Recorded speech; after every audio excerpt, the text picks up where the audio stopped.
7월 9일 화요일 이 시각 주요 뉴스입니다. 뉴욕 증시가 기업들의 2분기 어닝 시즌을 앞두고 소폭 상승했습니다. 글로벌 경기 회복과 마리오 드라기 ECB 총재가 유럽의회에서 장기간 통화부양 기조를 유지하겠다고 밝힌 것과 유로존의 그리스 추가 지원 합의 등도 시장에 힘을 실어줬습니다.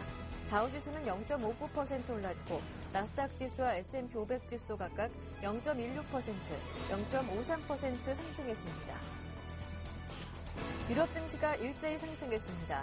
마리오 드라기 ECB 총재의 경기 부양 발언과 그리스와 포르투갈에 대한 우려가 약화되면서 증시 상승을 이끌었습니다. 영국은 1.2% 올랐고 독일과 프랑스 증시도 각각 2.1%, 1.9% 상승했습니다. 알코아의 2분기 실적이 예상을 웃도는 것으로 나타났습니다. 알코아는 일회성 경비를 제외한 2분기 조정순이익이 7센트를 기록했습니다. 이는 전문가들의 예상치 6센트를 웃도는 수치입니다. 이 같은 실적 개선은 자동차에서의 수요 증가에 따른 것으로 풀이됩니다. 마리오 드라기 유럽중앙은행 총재가 필요한 만큼 통화부양 기조를 유지하겠다고 재차 강조했습니다. 또 장기간 저금리로 인한 부작용 우려에도 기준금리를 올리지 않겠다고 말했습니다.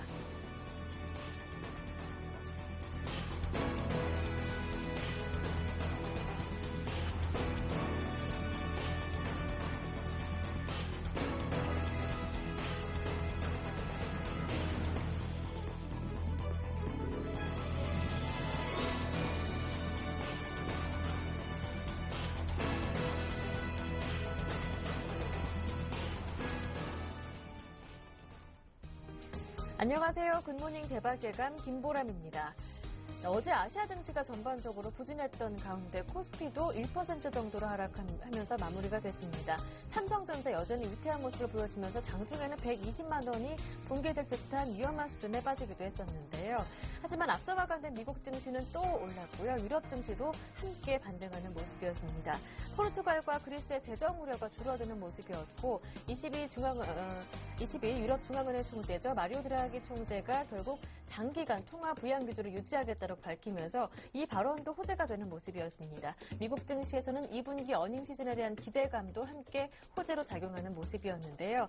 글로벌 증시에 따른 오늘장 영향을 점검해 보면서 대응 전략까지 모두 세워보겠습니다. 굿모닝 대박예감 2부 출발합니다.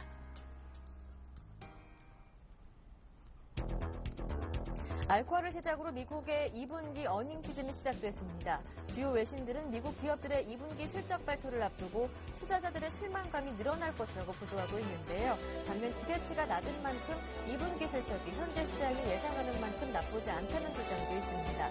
그렇다면 실적이 좋은 업종과 부진한 업종은 무엇인지 국내 업종과 증시에 미칠 영향까지도 진단해 보겠습니다.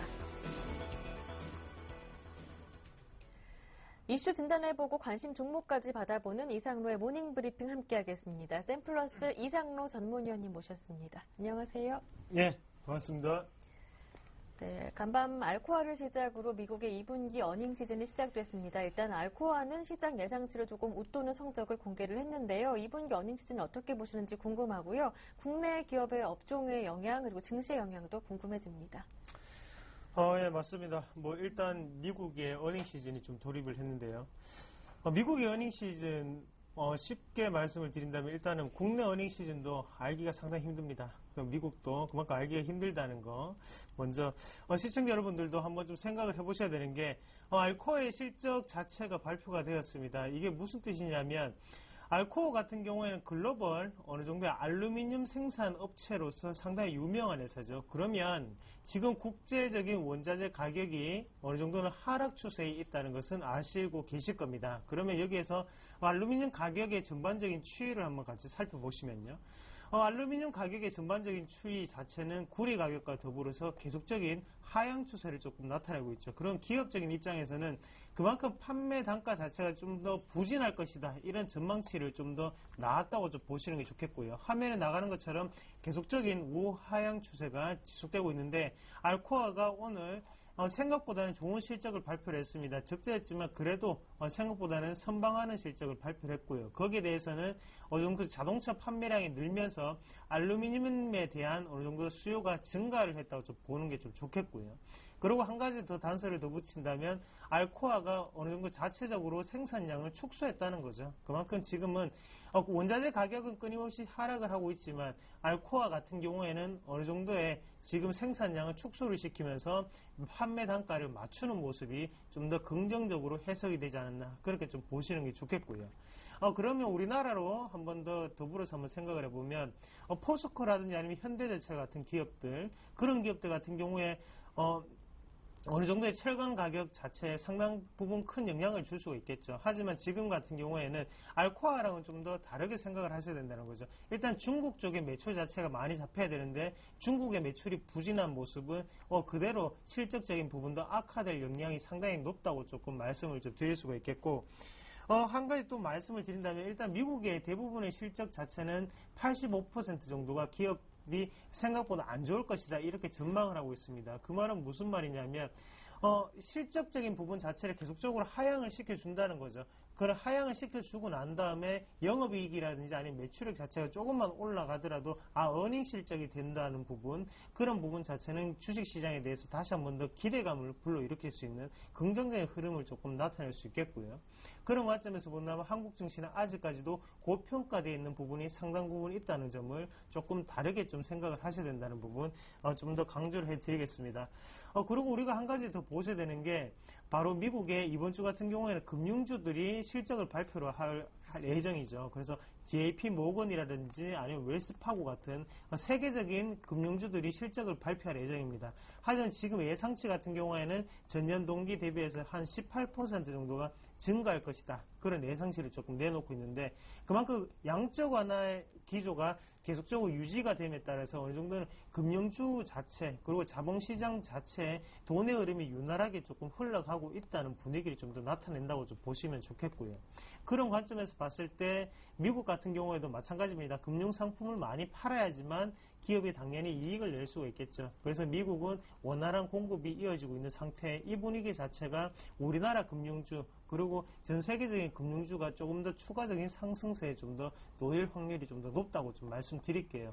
국내 증시 같은 경우에도 어제 같은 경우에 KB금융이 큰 폭의 상승에 좀 더 기록을 했고 그 나머지 기업들 같은 경우에도 금융주가 생각보다는 선전하고 있는 모습입니다. 그만큼 저가적인 매수세가 좀 더 들어가시는 게 좀 들어간다고 좀 생각을 하시는 게 좋겠고요. 그런 관점에서 본다면 금융주가 안 좋다 하지만 거기에 대해서 좀 더 어닝적인 모습을 기록할 확률이 좀 더 높지 않을까 그렇게 좀 전망을 해보겠고 추가적으로 한 가지 더 말씀을 드린다면 오늘 같은 경우에도 인텔이 3% 정도가 빠졌거든요. 지금 기술주 자체가 동반적으로 부진한 모습이 좀 나타나고 있습니다. 그래서 나스닥 같은 경우도 큰 폭의 어느 정도는 좀 더 영향을 미치는 모습을 보실 수가 있겠고요.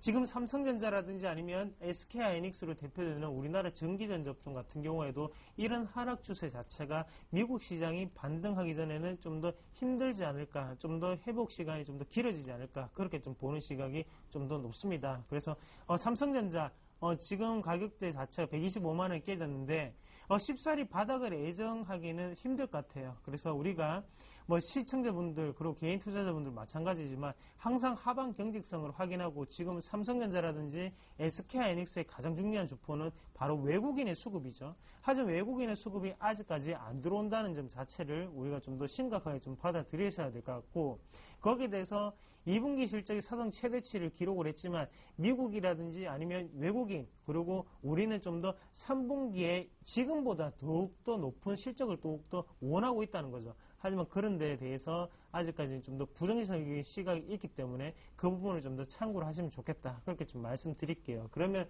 국내 증시 같은 경우에는 가장 크게 어느 정도는 실적적인 부분이 좌지우지할 수 있는 부분은 바로 음식료 업종이 될 수가 있겠고요. 거기에 대해서 내수주 중에서도 유통주 관련으로 좀 더 우리가 보시는 전략이 좀 필요하지 않을까. 그리고 통신주까지도 핫토픽으로 좀 더 뽑지 않을까. 그렇게 좀 말씀드리겠습니다. 그리고 마지막 그림 한 개만 더 보실 건데 일단은 장단기 금리 차이를 좀 말씀을 드릴 건데요. 지금 10년물 금리하고 3년물 금리하고 좀 차이가 좀 나오고 있습니다. 그래서 지금 보시면 스프레드 자체가 확대되는 부분에 놓여있는 부분을 아실 수가 있을 거예요. 이 말은 무슨 말이냐면 미국의 기업들 같은 경우에도 예전에는 그냥 단기적인 금액이 상당히 높기 때문에 투자를 계속적으로 할 수 있는 구조였지만 지금 같은 경우에는 10년물 금리가 너무나 높게 분포가 되어 있기 때문에 좀 더 예대금 마진, 그만큼 장기적인 보험 상품이라든지 아니면 금융 상품 쪽에 눈을 돌릴 수가 있다는 거죠. 그래서 미국 같은 경우에도 투자 자체가 원활하게 이루어지는 것은 아니라는 걸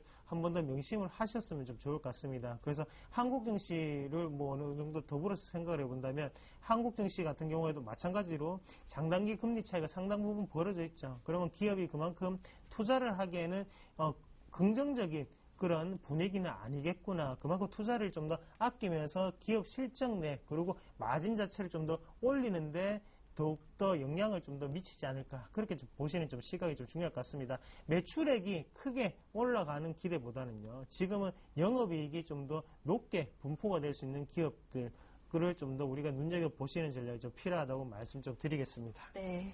결국 금융과 음식료, 유통, 통신까지 긍정적이다 말씀해 주셨는데요. 오늘 관심 종목 보니까 통신 가운데 한 종목 뽑아오셨더라고요. 네, 맞습니다. LG 플러스는 뭐 누누이 말씀을 좀 드렸던 종목이고요. 오늘 같은 경우에도 우리가 한 번 더 추가적인 매수를 할 수 있는 그런 변곡점 위치까지 내려온 종목군이 아닌가 그렇게 좀 생각을 좀 해보겠습니다. 일단 LG 플러스 같은 통신업종 같은 경우에는요, 국내 증시에 가장 큰 영향을 좀 미칠 수 있는 부분 한 번 더 좀 생각을 해보셔야 될 것 같고요. 그만큼 글로벌적인 어느 정도 팬더멘탈이라든지 가치보다는 국내 내수적인 분위기를 가장 크게 영향을 미친다는 거. 거기에 대해서 지금 또다시 7월 18일 날 어느 정도 지금 방통위에서 회의를 또다시 하죠. 그래서 영업 정지를 시킬 것이냐 아니면 추가적으로 그냥 지금에 대해서 경고 조치만 할 것이냐 이런 계획이 있습니다. 그래서 거기에 대해서 추가적인 그만큼 정부 같은 경우에는 보조금 자체를 규제를 상당 부분 하고 있다는 거죠. 이런 보조금 규제를 하면 당연히 기업적인 입장에서는 마케팅 비용이라든지 아니면 여타의 추가적인 비용 자체가 감소할 수밖에 없는 구조고요. 거기에 대해서 당연히 LG 플러스라든지 아니면 KT 그리고 SK텔레콤 같은 기업들은 그만큼 영업이익 부분이 많이 남을 수 있다는 점을 우리가 한 번 더 긴 해보시고 그만큼 매력 포인트를 좀 찾아보실 수 있겠습니다. 그래서 일단 2분기 실적 같은 경우에도 어느 정도 통신업종에 대해서는 상당 부분 긍정적인 실적 발표가 예상된다고는 리포트가 계속적으로 나오고 있습니다. 그만큼 LG 플러스 같은 경우에도 총 매출이 한 4% 정도 늘 것이다. 이런 전망치 하고요. 거기에 대해서 이동통신 부분 같은 경우에는 연성장률 12%대를 계속적으로 유지를 하지 않겠나. 그런 전망치가 나오고 있기 때문에 우리가 좀 더 추가적으로 상승 모멘텀을 갖고 LG 플러스를 좀 더 공략을 해보시는 방법이 좀 좋지 않을까. 그렇게 좀 말씀을 좀 드릴게요. 네. 차트 한번 같이 보면서 추가적인 설명을 좀 드리면요. 일단은 신고가 패턴을 이어가고 있는데 우리가 이 봉 자체를 좀 더 크게 한번 보시면 지금 신고가가 아니고 그 전에 있던 어느 정도 2006년도에 있던 고점을 향해서 달려가는 차트라고 좀 보시는 게 더욱더 중요할 것 같습니다. 그래서 일단은 거기에 있던 거래량 자체를 지금은 추가적으로 흡수하는 과정이라 좀 보시는 게 좋겠고요. 그래서 지금 들어오는 거래량 또한 손바뀜 현상이 아니라 어느 정도 신규적인 매수세로 우리가 한 번 더 좀 생각을 해보실 필요가 있을 것 같고 기업의 실적 자체가 우상향 패턴을 나타내고 있기 때문에 주가도 좀 더 우상향 패턴을 이어갈 수 있다. 그런 부분 다 같이 한번 좀 체크해 보시면 좀 좋을 것 같습니다. 그래서 단가적으로 한번 보시면요. 12,300원 부근을 우리가 매수가로 좀 더 대응을 하시는 전략이 좀 필요할 것 같고요. 거기에 대해서 1차적인 목표 같은 경우에는 상단에 14,000원까지는 홀딩 하시는 전략 1차적인 목표가로 좀 정해드리겠고 하단에 11,800원이 무너진다면 그때는 좀 더 우리가 증시 자체가 안 좋기 때문에 무너진다고 좀 보시고 다시 한번 더 저가 매수세로 돌입하는 그런 분위기를 연출하면 좀 좋을 것 같습니다. 말씀 잘 들었습니다. 지금까지 샘플러스 이상로 전문위원과 함께했습니다. 고맙습니다. 네, 고맙습니다.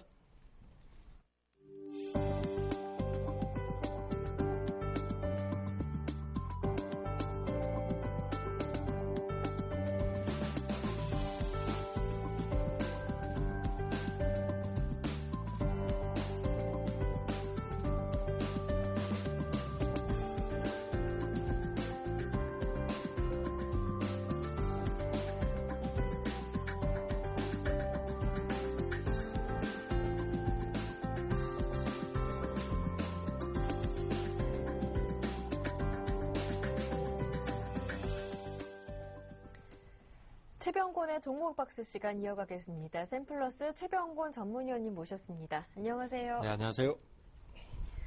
오늘 분석해볼 테마 먼저 살펴보니까 아시아나항공 사고로 하락했었던 아시아나항공, 대한항공 포함되어 있는데요. 항공주 말씀해 주시더라고요. 아시아나항공이 어제 한 9% 정도 밀리다가 한 5% 정도 하락으로 마무리됐고 대한항공은 한 0.3% 정도 내리더라고요.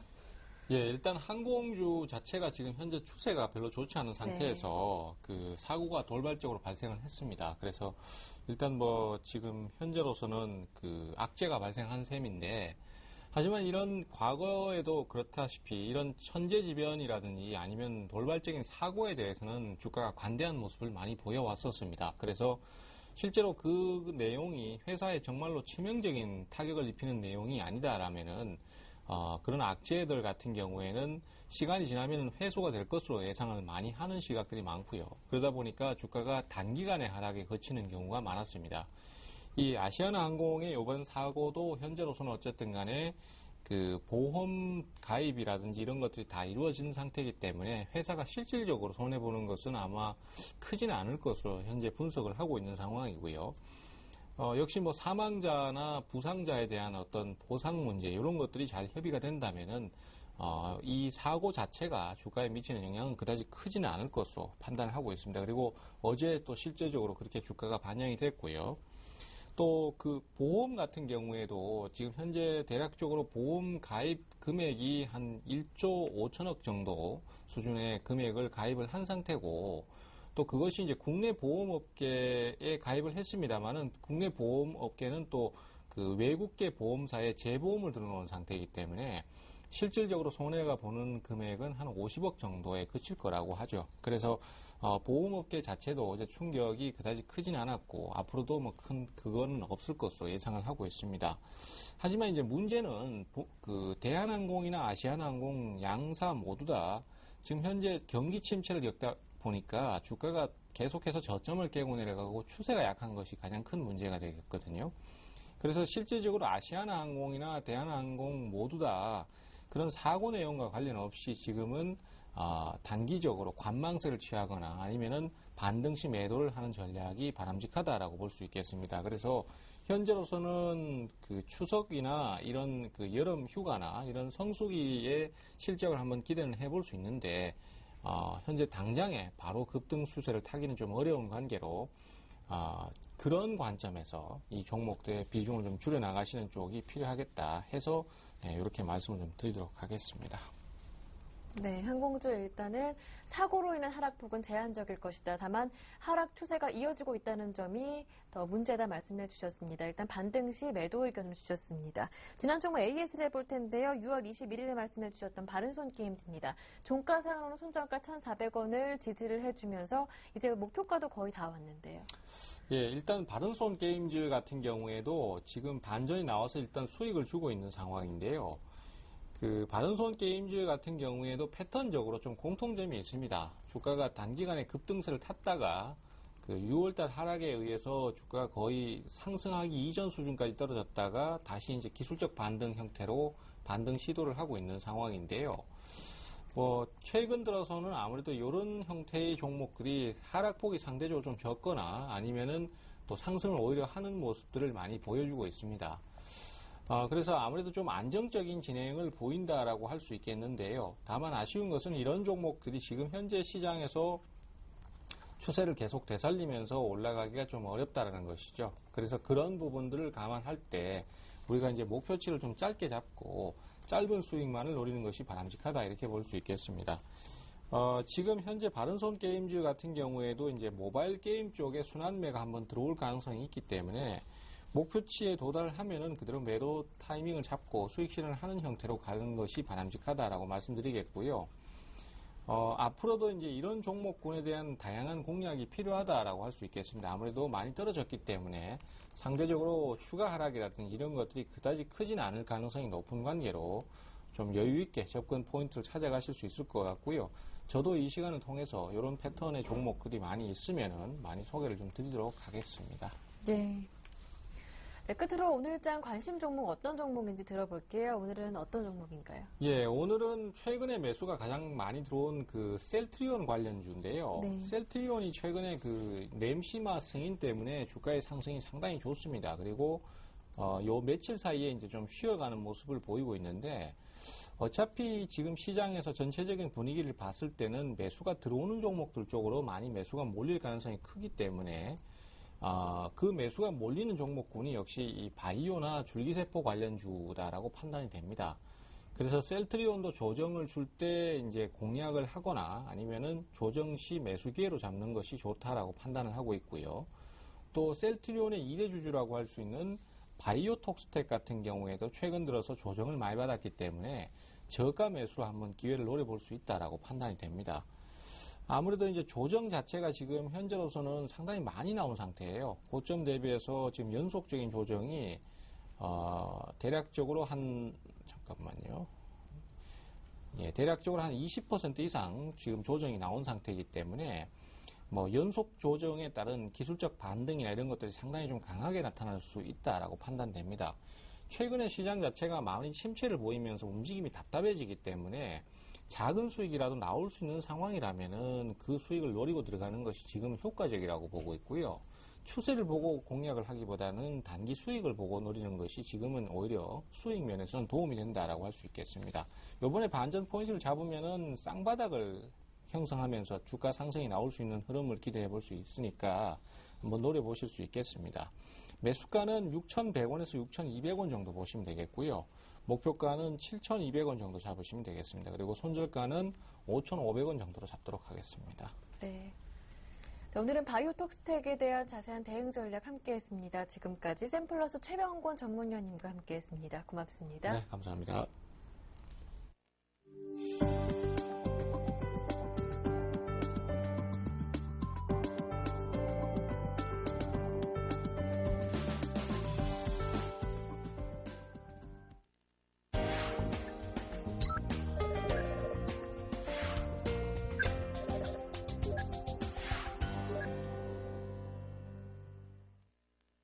청송촌돔 신창환 대표의 증시타파 시간 함께하겠습니다. 신창환 대표님 전화로 연결해 보겠습니다. 안녕하세요. 안녕하세요. 김보라입니다. 안녕하십니까. 전국 시청자 여러분. 고장난 증시 얼마나 고생이 많습니까? 청송촌돔 신창환입니다. 네, 고장난 증시라고 말씀해 주셨는데요. 어제도 코스피가 1810선까지 내려갔었고 삼성전자는 120만 원대가 위태하기도 했었습니다.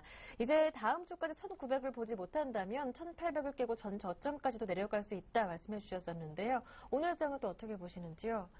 글쎄요. 요즘에는 무엇을 보고 시황을 해야 될지 참 당황스럽습니다. 왜 그러냐면 글로벌 증시가 다 떠도 우리나라 증시가 빠지고 있기 때문에 무엇을 보고 해야 될지 모른다 이렇게 봅니다. 특히 이제 올해 들어서 특히 기본적 분석을 충실하는 분들의 제일 먼저 전문가들이 깡통을 제일 많이 냈다 이렇게 볼 수 있는데, 일단 기본적 분석, 기술적 분석 상관없이 일단 굉장히 힘들었던 그런 모양이 아닌가 이렇게 생각합니다. 특히 이제 저도 지난주 금요일 날 거의 멘붕 상태였고 어제도 멘붕 상태였는데요. 글로벌 증시가 상승하는 타임에 우리나라 증시가 하락하는 이런 부분은 조금 뭔가 문제가 있지 않나 이렇게 생각을 하고 있습니다.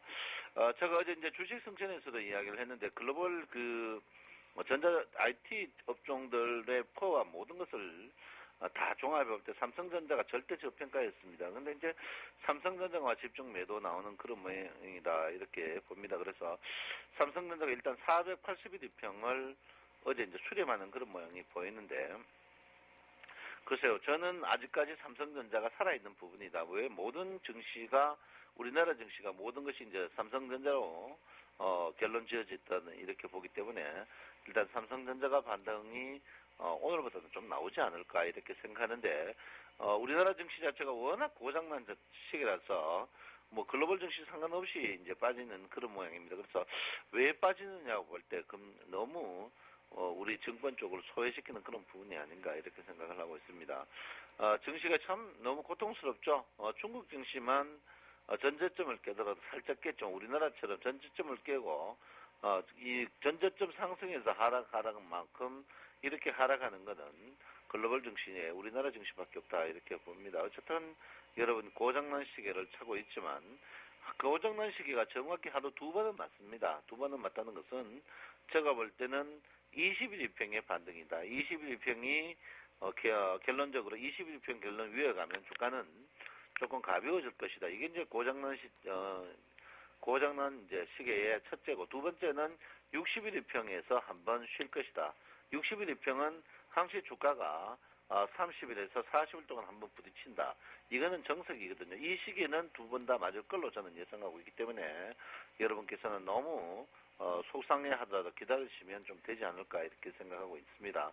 어제부터 이제 기준선이 본격적으로 하락했죠. 기준선이 어제부터 이제 본격적으로 하락했는데, 기준선 하락이, 이 하락이 과연 어떤 하락일 것이냐, 이 변곡점이 어떤 변곡점이냐를 한번 지켜봐야 된다 이렇게 보는데, 어제 선행 스팬 원은 상승했습니다. 선행 스팬 원이 상승하는데 주가가 기준선이 떨어지는 그런 모양인데, 제가 볼 때 선행 스팬 원의 상승이 주가의 하락을 방지할 것이냐, 그건 아니라고 저는 보고 있거든요. 그래서 전환선 상승이다. 전환선 상승에 주가 자체가 제가 볼 때는 오늘은 조금 반등하지 않을까 생각하고 있고, 오늘까지 전환선이 반등합니다. 그래서 전환선 반등의 주가 자체가 조금 움직이지 않을까, 가볍게 좀 움직이지 않을까 이렇게 생각하는데, 가볍게 움직여도 이제 너무 하락 쪽으로 움직이니까, 특히 호가 공백에 의해서 움직이는 그런 부분인데, 이럴 때일수록 좀 기관이 좀 났으면 안 좋겠냐 이렇게 저도 생각합니다만, 기관 입장으로 봤을 때 삼성전자를 어쨌든 간 외국인이 좀 팔 수밖에 없습니다. 본국의 송환 때문에. 그래서 삼성전자가 실적이 전분기보다 못했다, 그거는 변명이고요. 왜 못합니까? 10조 벌다가 9조 벌었는 게 적습니까? 그거는 이유다 이렇게 보고, 제가 볼 때는 삼성전자를 외국인이 파는데, 기관들이 외국인 파는 걸 뻔히 알면서 비싸게 사줄 필요는 없다 이렇게 보기 때문에, 제가 볼 때 일부러 수수방관하는 그런 모양이다 이렇게 봅니다. 그렇지만 삼성전자도 제가 볼 때는 지금 자리에서는 위험한 자리, 128만 원 이하 갔을 때는 위험한 자리를 보기 때문에 기관들도 조금 여기서는 어떠한 맥이 있지 않나 이렇게 봅니다. 그리고 이번 주에 여러분 아시다시피 이제 선물로 옵션 만기일 때문에 삼성전자를 파는데, 예상외로 옵션 만기일 5분에 폭풍이 터지지 않을까. 저는 크게 이제 콜이 한번 나올 걸로 저는 예상하고 있는데, 좀 나오지 않을까 이렇게 생각을 하고 있습니다. 그래서 여러분께서 이럴 때서 좀 민감하게 보실 필요 있다 이렇게 봅니다. 어쨌든 간 장이 선물이 반등은 하지 않습니다만은, 일단 볼륨저 밴드 하단에서 횡보 국면이다. 이 횡보 국면은 20일 이평만 넘어가면 주가가 상승 트렌드를 한번 봐줄 수 있는 그런 부분이 보일 수 있습니다. 그리고 여러분 보다시피 주가가 지금 침체지만 미결제 약정이 굉장히 많거든요. 미결제 약정이 굉장히 많다는 것은 아직까지 이제 물렸던 사람들도 끝까지 한번 버텨보는 그런 경향이 많습니다. 그래서 지금 자리에서 쉽게 주가가 추가적으로 하락하는 그런 국면은 아닐 것이다 이렇게 저는 보고 있습니다. 여러분 요즘 최근에 이제 피봇도 이제 응집을 못하는 부분입니다. 그래서 피봇도 어제 보시면 정석 프레이죠. 피봇의 한 단계 피봇만 나오는 그런 모양이다 이렇게 보면, 한 단계 피봇만 나왔죠. 딱 한 단계 피봇만 나왔는데 상방이냐 하방이냐, 일단 하방의 지지를 보일 필요 있는 그런 부분이다. 그래서 1815포인트 여기는 조금 좀 지켜야 되는 부분이다 이렇게 볼 수 있고요. 월 피벗으로 봤을 땐 일단 자체가 상승보다는 아직까지 하락이 있는 그런 부분이다 이렇게 봅니다. 그래서 저는 그렇게 생각해요. 빠른 이번 주 내로 20일 이평을 안착해야 됩니다. 안착하지 못하면 주가는 다시 한번 1800을 깨는 저점을 한번 보일 가능성이 충분히 있다. 어제 모든 분들이 이제 어제 주가 상승할 것이다. 글로벌 증시가 상승 이틀 했는데 우리나라 빠졌을 듯한데, 제가 어제 빠진다고 했는데, 저도 어제 빠진다고 했지만 너무 심하다. 이거는 너무 심하다 이렇게 봅니다. 그래서 어쨌든 글로벌 증시가 뜰 때 우리나라 증시가 뜨지 못하는 그런 부분. 글로벌 증시 지금 굉장히 모양이 나쁘지 않거든요. 굉장히 나쁘지 않습니다. 나쁘지 않는데 우리나라 증시와 중국 증시만 교양이 없다 이렇게 봅니다. 사실 중국 증시를 우리 증권계에서 제가 제일 먼저 보자고 이야기했죠. 중국 증시의 상승 없는 우리나라 증시의 상승 없다 이렇게 보기 때문에 중국 증시의 상승을 계속 볼 필요 있는 그런 부분이 아닌가 이렇게 생각을 하고 있습니다. 어쨌든 간 외국인이 선물을 풋을 해도 옵션에서 해치를 다 해놨습니다. 다 해놨는 그런 부분이기 때문에 오늘 주가가 조금 상승하겠지만 크게 탄력은 없는 그런 부분이 아닌가 이렇게 생각. 특히 해외 증시가 반도체, 필라델피아 반도체 지수가 2% 이상 하락한 이런 부분이 삼성전자와 무관치 않는 그런 부분이 아닌가 이렇게 저는 생각을 하고 있습니다. 어쨌든 간 여러분 보다시피 지금 코스피 상위 10개 종목 중을 자세히 한번 볼 것 같으면요. 삼성전자와 하이닉스, 삼성전자, 특히 삼성전자를 빼놓고는 주가가 바닥에서 올라오는 그런 국면이고, 특히 조선주들이 반등하는 그런 국면으로 봤을 때 주가가 바닥이냐 아니냐 논쟁을 떠나서 지금 가격대는 글로벌 증시에 비해서 우리나라 증시가 굉장히 많이 떨어진 부분이다. 이거는 인지하고 있어야 됩니다. 그래서 여러분 이럴 때일수록 세월이 약이겠지요. 세월이 약이겠지요. 고장난 시기가 혹시 떨어져가지고 돌아갈 수도 있으니까 여러분 이럴 때일수록 넉넉한 마음을 갖고 계셔야 된다. 이렇게 볼 수 있습니다. 여러분 힘드시죠? 저도 힘듭니다. 여러분 파이팅 하십시오. 청송촌놈 신창원입니다. 네, 말씀 잘 들었습니다. 현재 코스피 급선무는 21선 안착이라고 말씀해 주셨고 일단 차분하게 기다리는 흐름이 좋겠습니다. 이번 주 옵션 만기일은 큰 변동 예상된다 말씀해 주셨습니다. 지금까지 신창원 대표님과 함께했습니다.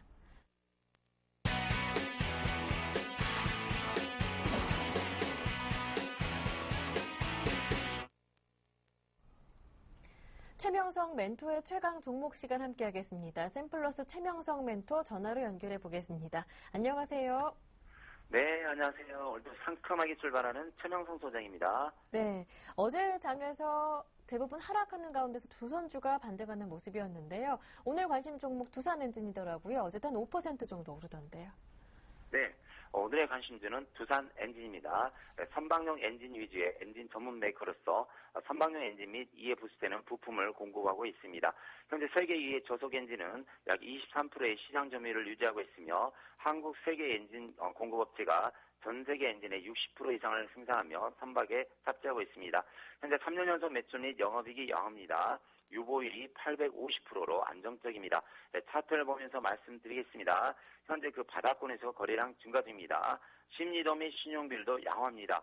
보유 기간은 약 2주가 되겠습니다. 저는 이 앞부분에서 제가 한번 추천을 드린 것 같은데 시장으로 인해서 하락했다가 다시 반등 추세입니다. 보유 기간은 약 2주가 되겠습니다. 매수가는 6,900원에서 7,400원 사이 두 번으로 분할 매수하시기 바랍니다. 목표가는 8,500원입니다. 손절가는 6,700원이 되겠습니다.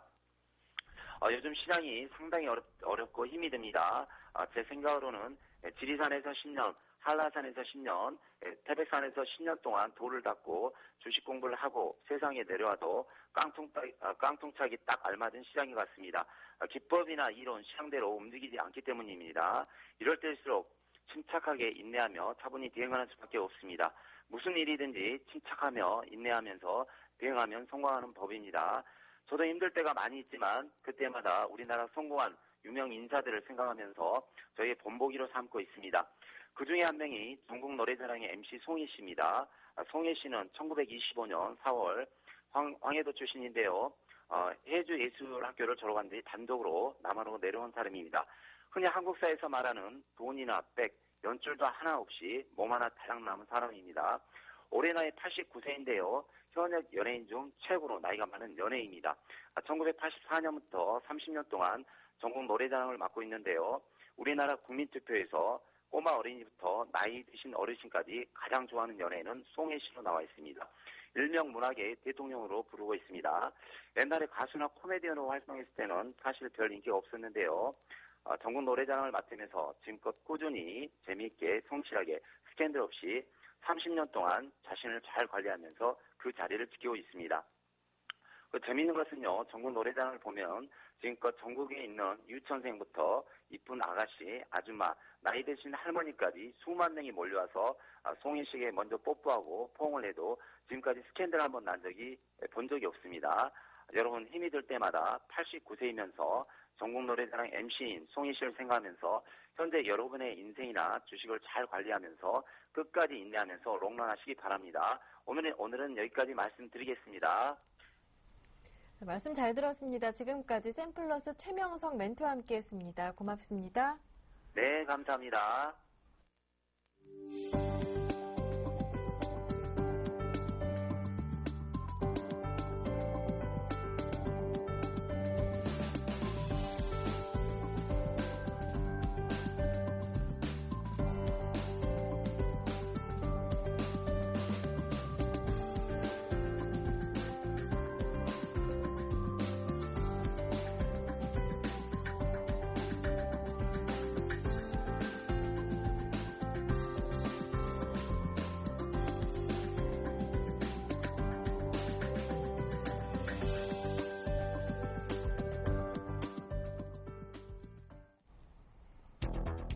올해 상반기 외국인 매도 금액이 10조 원을 돌파, 2008년 금융위기 이후 최대치를 기록하면서 상반기 코스피가 6.7%나 하락했었는데요.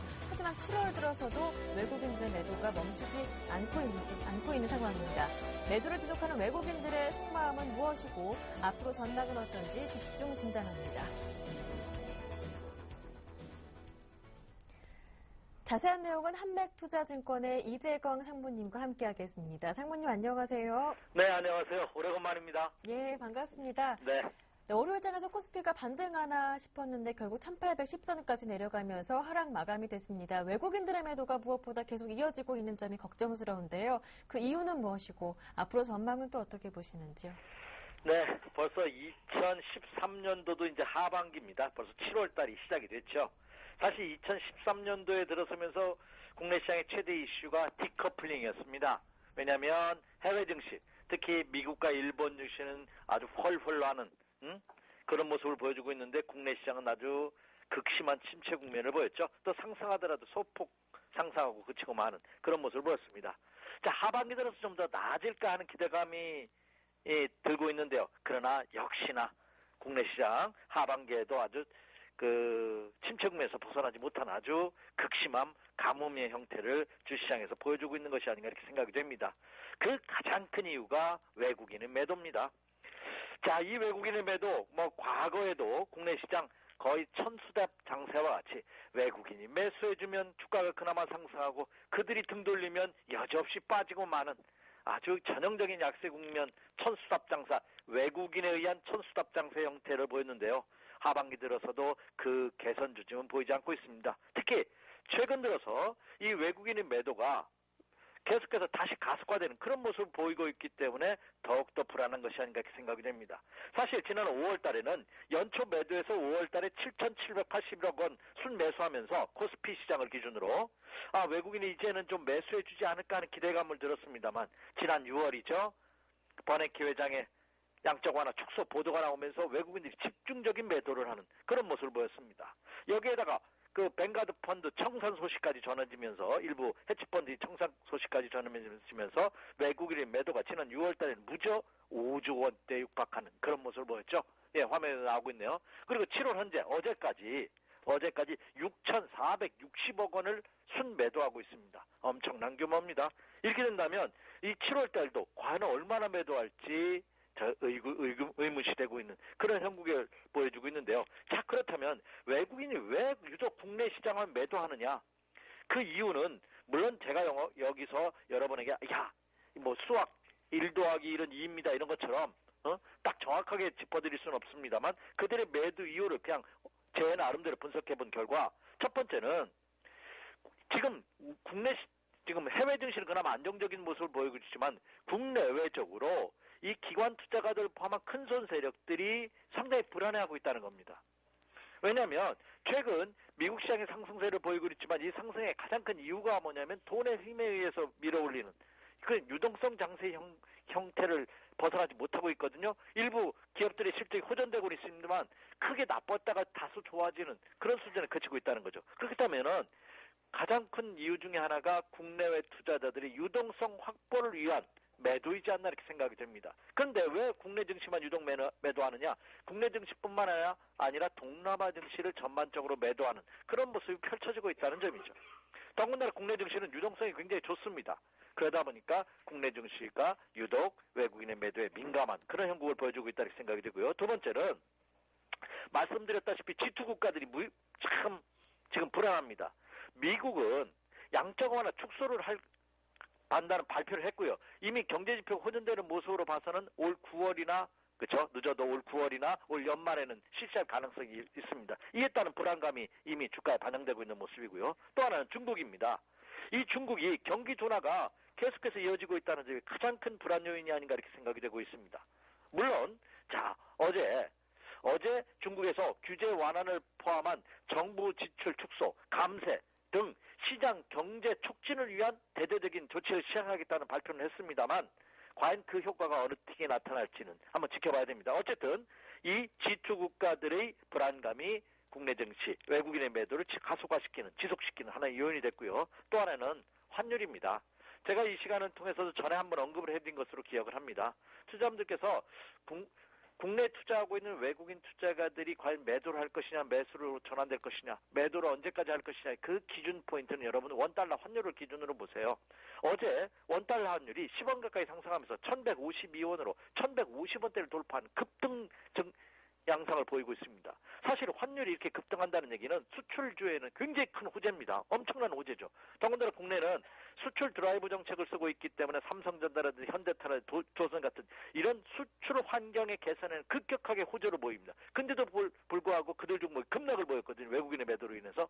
그렇다고 본다면 이 환율도 단순히 상승하는 원화가 약세가 되는 그런 것에 포커스를 맞추지 마시고 환율이 이렇게 급등락, 하루에 10원 이상 이렇게 급등락하는 불안한 환율 시장 하에서는 외국인 투자자들이 국내 시장에 매수로 들어가기에는 상당히 힘들지 않을까 이렇게 생각이 되고 있습니다. 그래서 외국인의 매도 이유가 제가 판단하기에는 지금 제 말씀드린 이 세 가지 요인이 가장 크지 않을까 이렇게 생각이 됩니다. 그렇다면 외국인이 언제 매도를 줄일지 매수로 전환될지 여부는 제가 제시해드린 이 세 가지를 한번 체크해보면서 이 세 가지 요인이 해결될 실마리를 보인다면 외국인들이 매도는 감소하면서 매수로 돌아설 가능성이 높지 않을까 이렇게 판단이 됩니다.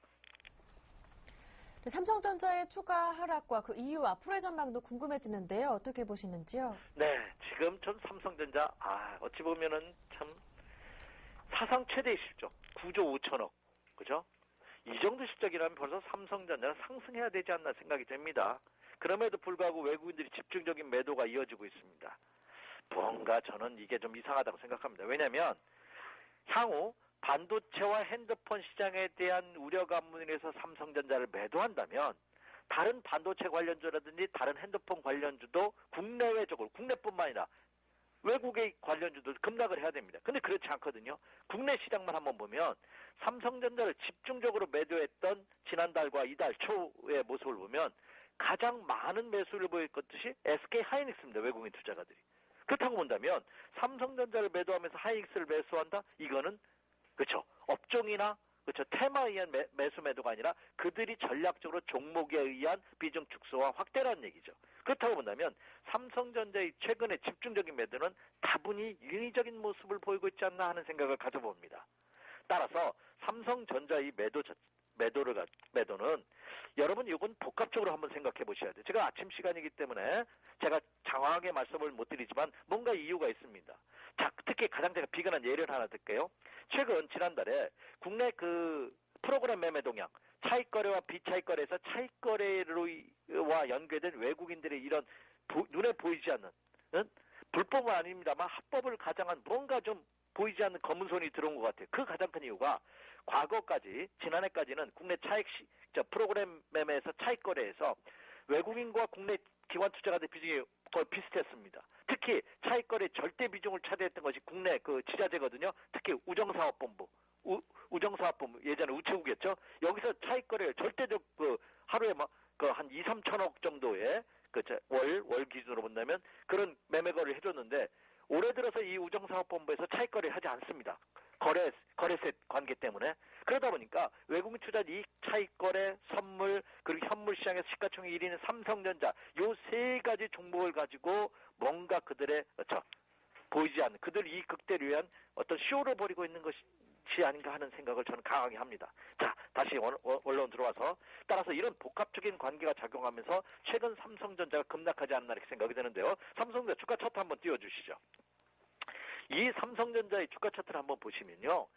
참 심각해도 굉장히 심각합니다. 지금 화면에 보고 계시죠. 네? 지난달만 하더라도 지난달 150만 원대였습니다. 근데 오늘 아직 장이 열리지 않았습니다만 어제 종가를 보면 120만 원대입니다. 한 30만 원이 급락을 하는 20%가 급락을 하는 그런 모습을 보여주고 있거든요. 이런 차원은 이것은 무슨 국가 위기 상태, 내후회라는 쪽에서 큰 거, 전쟁이라든지 이런 테러라든지 이런 사태가 났을 때 나타나는 현국이 지금 한 달 만에 벌어지고 있다는 거죠. 이렇다면은 이것은 현실적인 것이라기보다는 인위적인 것이다 이렇게 판단하시면 됩니다. 물론 있는 그대로 받아들일 수밖에 없는 것이 우리 투자자들일 수밖에 없습니다. 그러나 삼성전자가 120만 원이 붕괴된다면 이제 지선대입니다. 사실 저는 오늘도 어제처럼 급락을 보이면서 120만 원이 붕괴된다. 이거는 단기 매수권에 들어오지 않을까 이렇게 생각이 됩니다. 항상 여러분 이걸 명심하세요. 인위적인 것은 영원하지 못하다. 그렇죠? 물은 위에서 아래로 흐를 수밖에 없습니다. 근데 이것을 물이 거꾸로 아래에서 위로 흐르는 경우가 있습니다. 왜? 발전을 위한다든지 어떤 목적으로. 그러나 그 물은 다시 위에서 아래로 떨어질 수밖에 없다는 거죠. 그렇다고 본다면 삼성전자 호격 갖고 계시는 분이라든지 삼성전자를 지표로 해서 투자 전략을 세우고 계신 분들한테 삼성전자는 상승 전환까지는 다소 시간이 걸릴 것이다. 하지만 지금부터는 추가 하락은 단기 매수권에 들어오기 때문에 그 점을 감안해 본다면 외국인의 매도도 서서히 진정 국면을 보일 가능성이 높다. 이렇게 말씀을 드릴 수가 있겠습니다. 네, 그렇다면 시장 전반적으로 투자 전략은 어떻게 세워보는 게 좋을까요? 네, 이 투자 전략도 같이 한번 빠르게 한번 점검해 드리도록 하겠습니다. 사실 주식 투자는 때를 사는 거라고 했습니다. 특히 초보 투자자분들이 지금은 주식 투자하기 상당히 어려운 시기입니다. 그러나 여러분 이걸 한번 생각해 보세요. 주식의 매도는 원칙을 얘기하는 겁니다. 지금 매도는 현재 제가 있는 시점보다 한 10% 더 상승할 것 같아. 그럼 지금부터 분할해서 매도하는 것이 원칙입니다. 반대로 역으로 한번 돌려볼게요. 주식의 매수는 어떻게 하는 거냐? 지금부터 한 10% 빠질 것 같아.